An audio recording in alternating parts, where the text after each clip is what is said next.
Hello दोस्तों, नमस्ते, प्रणाम। मैं आपकी संगीता पटेल और संगीता देहाती लोकगीत चैनल में आप सभी का स्वागत है। और बहुत ही प्यारा कहरवा नाच गीत है। और नाच गीत कैसे लगे कमेंट में ज़रूर बताना। देवरानी क्या कहती है जेठानी को गीत के माध्यम से ज़रूर सुनना। ई काला भौरा गजब मेरे राई हो, ई काला भौरा गजब मेरे राई हो, ई काला भौरा गजब मेरे राई हो। सास घूमे गार्डन ननदी घूमे दिल्ली, सास घूमे गार्डन ननदी घूमे दिल्ली।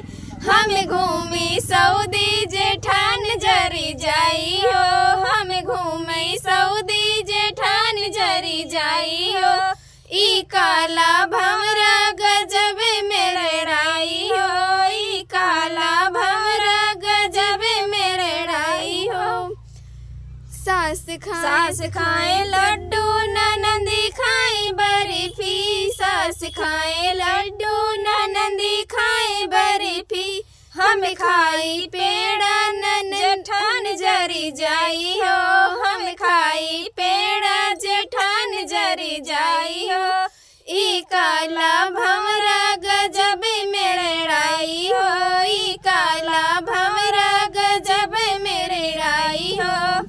सास पहने साड़ी ननदी पहरे लहंगा, सास पहने साड़ी ननदी पहरे लहंगा।